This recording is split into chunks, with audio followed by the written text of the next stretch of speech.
সঙ্গে আজ হাওড়ায় বিজেপির পরিবর্তন যাত্রায় সামিল হলেন রাজ্য বিজেপির সভাপতি তথা রাজ্যসভার সাংসদ শ্রমিক ভট্টাচার্য। রথে চেপে এলাকায় প্রচার সারার পাশাপাশি তৃণমূল সরকারকে কড়া ভাষায় আক্রমণ করেন তিনি। শ্রমিক ভট্টাচার্যের বাইট।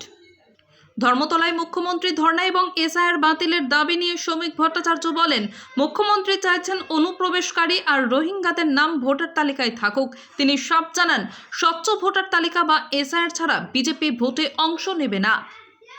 শ্রমিক ভট্টাচার্য আরও দাবি করেন, চূড়ান্ত তালিকার পর দেখা গেছে প্রায় 60 লক্ষ নাম এখনও বিবেচনাধীন। এই নামগুলোর ফয়সলা না হওয়া পর্যন্ত বাম কংগ্রেসও ভোট চাইছে না। তবে নির্বাচন কমিশন সঠিক পদক্ষেপের মাধ্যমে একটি স্বচ্ছ ভোটার তালিকা তৈরি করবে বলে আশা প্রকাশ করেন বিজেপির রাজ্য সভাপতি। ভোটের তালিকা নিয়ে এই টানাপোড়েন কি নির্বাচনী সমীকরণ বদলে দেবে? আপনাদের কি মত জানান কমেন্টে। হাওড়া থেকে সুমন আদকের রিপোর্ট, ক্রাইম প্রেস বেঙ্গল। আগেও বসেছে, মুখ্যমন্ত্রী ধর্নায় বসতে পারেন, মুখ্যমন্ত্রী দিল্লি যেতে পারেন, আরেকবার সুপ্রিম কোর্টে যেতে পারেন, মুখ্যমন্ত্রী ম্যারাথন দৌড়ে অংশগ্রহণ করতে পারেন, তারপরেও এসআইআর হবে। No SIR no vote. পশ্চিমবঙ্গের ভোটার লিস্ট থেকে বাংলাদেশি জামাতিদের, রোহিঙ্গাদের নাম বাদ দিতে হবে। যারা মৃত ভোটারদের মায়া কাটিয়ে এখনো উঠতে পারেননি, তাদের রেখে যেতে চাইছেন,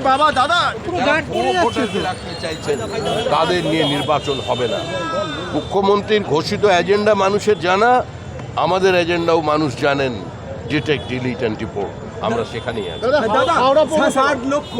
60 লক্ষ বিবেচনা দিন আছে। এই মধ্যে বাম এবং কংগ্রেস বলছে এটা ফয়সলা না করলে ভোট করতে দেবো না। কি বলবে? দেখুন, প্রত্যেক রাজনৈতিক দলের অধিকারও আছে কথা বলার। আমরাও তো বলছি নো এসআইআর নো ভোট।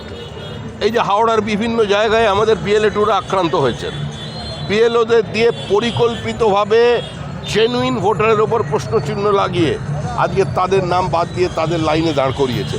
এটা তৃণমূলী চক্রান্ত।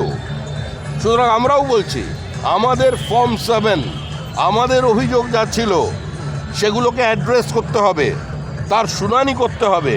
তাছাড়া আমরা নির্বাচনে অংশগ্রহণ করব না। মাঝপথে এসআইআর বন্ধ করে দেওয়া যাবে না। No SIR no vote. Pandugram ও আশেপাশের এলাকার মানুষের জন্য সুখবর। এখন আধুনিক ও নির্ভরযোগ্য সব স্বাস্থ্য পরিষেবা এক জায়গায়। পাণ্ডুগ্রাম মায়া ফার্মেসি ও মায়া ডায়াগনস্টিক সেন্টার। এখানে করা হয় আলট্রাসোনোগ্রাফি বা UST, 4D colour Doppler, echocardiography পরীক্ষা এবং আধুনিক ডিজিটাল এক্স-রে।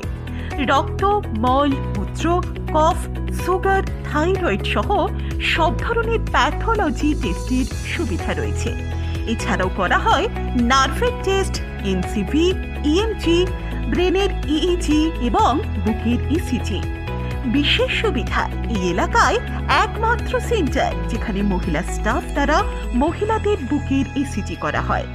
বাড়ি থেকে রক্তের নমুনা সংগ্রহ এবং বাড়িতেই ইসিজি করার সুবিধাও রয়েছে। বিশদে জানতে যোগাযোগ করুন স্ক্রিনে দেওয়া ঠিকানা ও মোবাইল নম্বরে।